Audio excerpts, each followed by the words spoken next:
Personally, I look at work-life balance as a philosophy. No.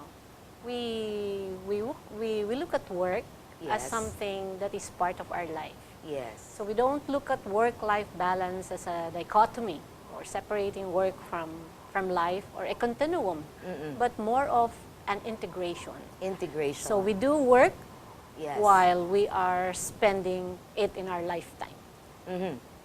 But apparently, there seems to be some differences Yes. on how work-life balance is now being viewed, especially now that the platform has changed.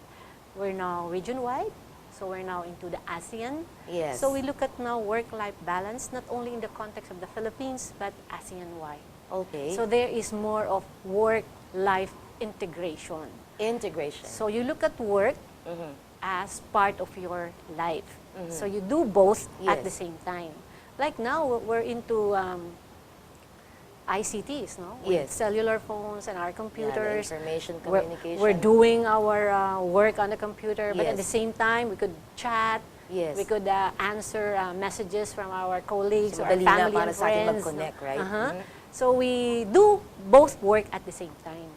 And sabi nga nila, these date backs, Confucius time pa, no? 1500s pa na. 1500s. 1500s Wow. pa that Okay. we have duties. No? We have duties not only to ourselves, but to the family, to the community, and to the country. So as an individual now, how can we become productive?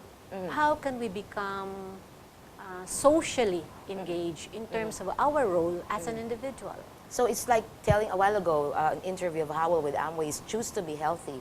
Now this time it's more like choose to be holistic. Choose Tama to be ba ako, Doc? holistic, yes. I Yes, think that's the right. right term. Choose to be holistic in terms of what you want to do and how you are going to share this doing to others. And speaking of the grassroots, okay, this is not all about kaming nagtatrabaho, professional.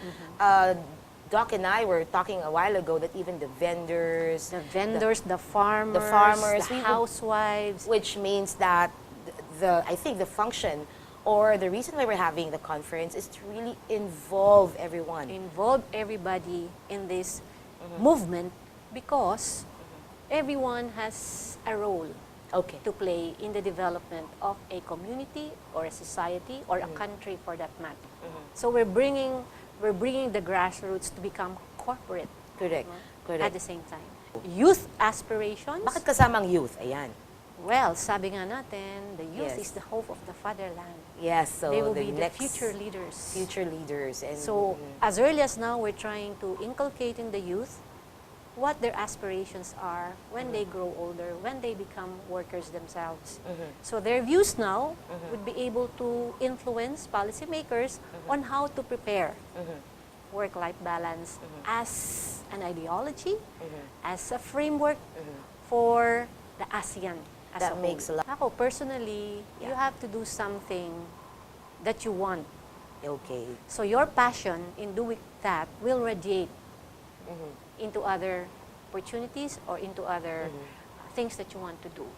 And what So you want that doesn't kind have of- to be something that earns, di ba? And it doesn't have to be always economic. Economic, right? It could be other, your passion for life, your passion for your community. Passion for your kids, those who passion would for like your to love to country. teach kids. No, Yeah. this becomes the gravitational force. I like that. Gravitational It force. binds everything together. Ayan na, And tuwa-tuwa. if this can happen, Yeah. or this can only happen through work. There are other things that we take into account, not only the youth, like for instance, climate change, environmental protection. They can be involved in those programs. farmers, agricultural sector. You're right. Every work has a counterpart or a related WLB function. That's true. The study that we did revealed that mothers, the presence of the mothers in the home would be very critical in the development of the child. And if most of our mothers are out there, Yes, then how can we bridge the gap that's true. between their physical presence and the growing up of their children? Well, Okay. through ICTs, the study said that the ICTs could be an avenue to bridge that gap Yes. But of course, not in all cases. There are instances when you can no longer be there for their milestones, you know, receiving communion, Yeah. or receiving their The growing up years. graduation. Yes, Development the growing up talaga, years is something that development. they lose, no, Okay. because of work. Yes.